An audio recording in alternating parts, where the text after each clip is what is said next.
Hello and welcome to Bluebell Storytime. I'm Miss Mandy from the B.B. Comer Memorial Library here in Sylacauga.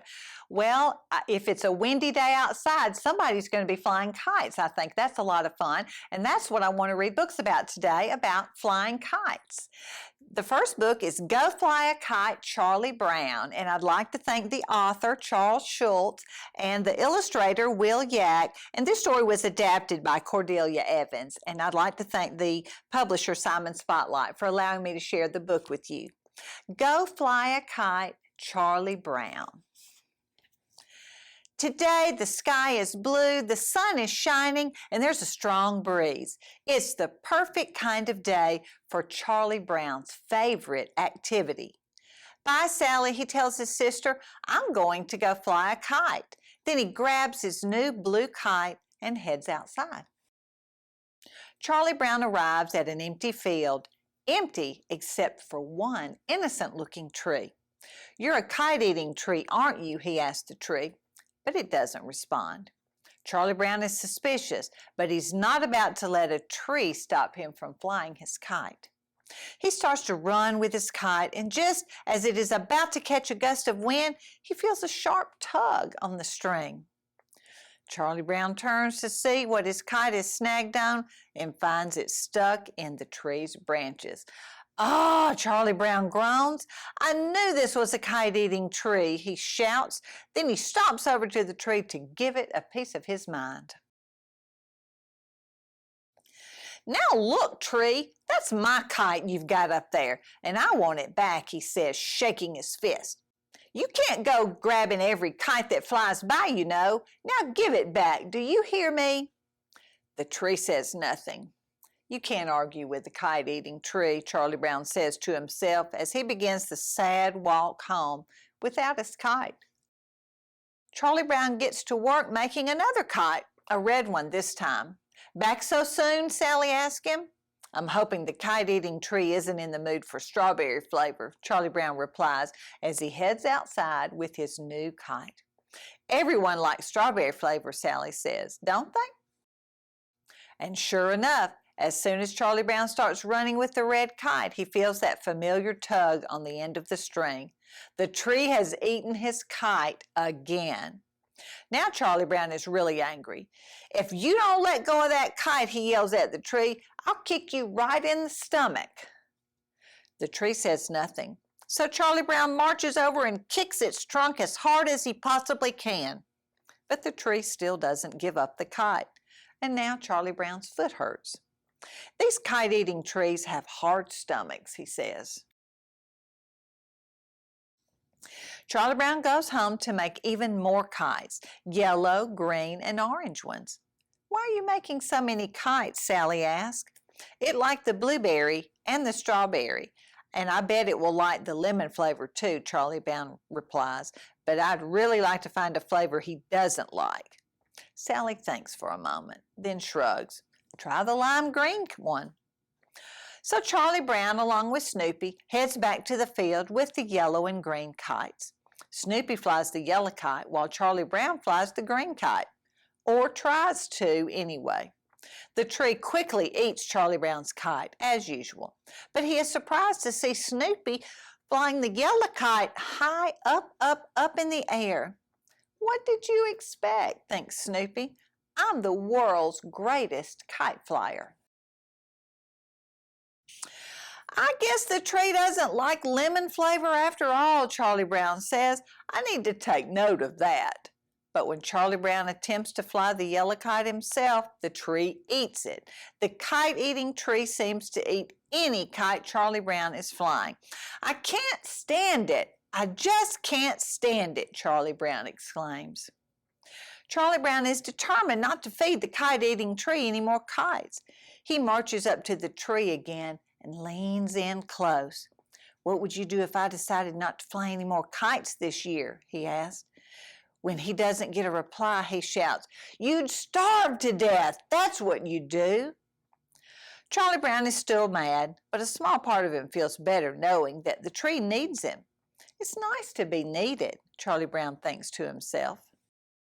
That's when he runs into Lucy and Linus. "You hate that tree, don't you, Charlie Brown?" asks Linus. Charlie Brown nods. You know why I hate it? Because it's greedy, that's why.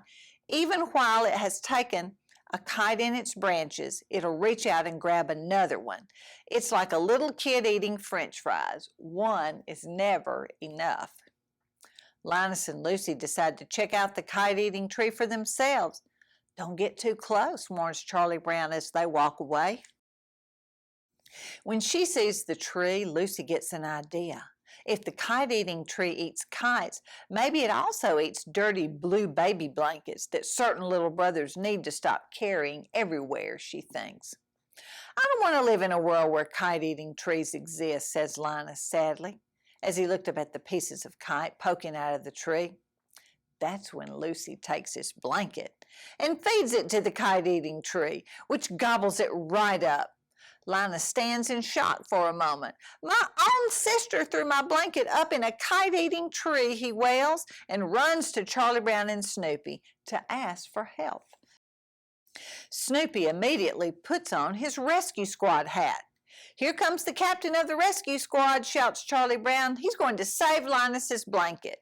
That silly beagle won't be able to save anything, says Lucy as Snoopy starts to climb the trunk of the tree. Beagles can't climb trees. We can't, thinks Snoopy. He continues to try to climb the tree anyway. He makes it about halfway up before he realizes Lucy is right. Why am I doing this, he thinks as he slides to the ground with a loud thud. Now I'll never get my blanket back, cries Linus, just like Charlie Brown has never gotten a kite back. Stand back, everyone, Lucy says, exasperated. I'll get your silly blanket back. Then she yells up at the kite-eating tree. You give that blanket back right now, do you hear me? It may be dumb and babyish, but it's my brother's, and I shouldn't have let you eat it. The tree shudders, and Linus's blanket falls out, along with several old, chewed-up kites. I thought I'd never see my blanket again, says Linus, hugging it close. Look, Charlie Brown, there's one good kite left, Linus exclaims, pointing to a perfectly shaped kite in the pile of mangled ones. You're right, says Charlie Brown, but there's no more wind to fly it in. Snoopy has an idea and calls on Woodstock and the Beagle Scouts to help with it. Look, Snoopy, says Charlie Brown, for once I got the better of the kite-eating tree. I'm finally flying a kite. Snoopy raises his eyebrows.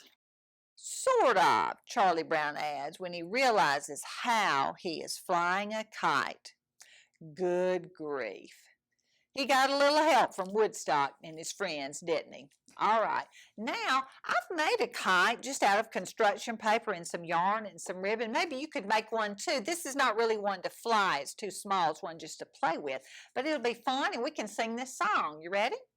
Now it's time to fly our kites, fly our kites, fly our kites. Now it's time to fly our kites on this windy day. Now our kites go up, up, up, down, down, down, up, up, up. Now our kites go up, up, up on this windy day. Now our kites go all around, all around, all around. Now our kites go all around on this windy day. Good job, good job. The next book about kites is called Kite Day, a bear and mole story. I'd like to thank the author, Will Hillenbrand, and the publisher, Holiday House, for allowing me to share the book with you. Kite Day. Let's see what Bear and Mole are doing. Bear looked at the sky. Could it be, he wondered?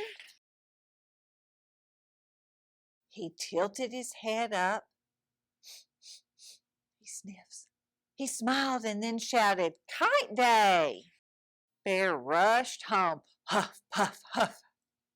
Come on, Bear waved to Mole. Kite Day is here.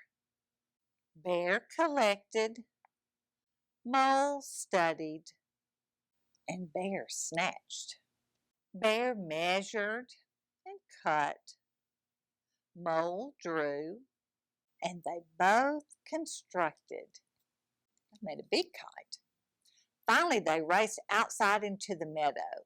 The kite flew, zoom, zoom, zoom. It soared up, up, up. Then Dark, heavy clouds rolled in. Rumble, rumble, rumble. The breeze grew into a gust, then snap, the kite string broke. Away, away, away, spun the kite. Oh, they looked worried. Oh no, screamed Mole and Bear. Down, down, down plunged the kite. Save that kite, shouted Mole. The two ran. Hurry, hurry, hurry, urged Bear. Mole stopped. He tilted his head up. Splat, splat, splat. Rain pelted the broken kite. Look, cried Bear. Oh, sighed Mole. Chirp, chirp, chirp, squeaked the chicks. Thank you, sang the mother bird. So they did lose their kite to the tree, but it was doing something good. It was shielding those baby birds from the rain. Thank you so much for joining me for a kite day at Storytime.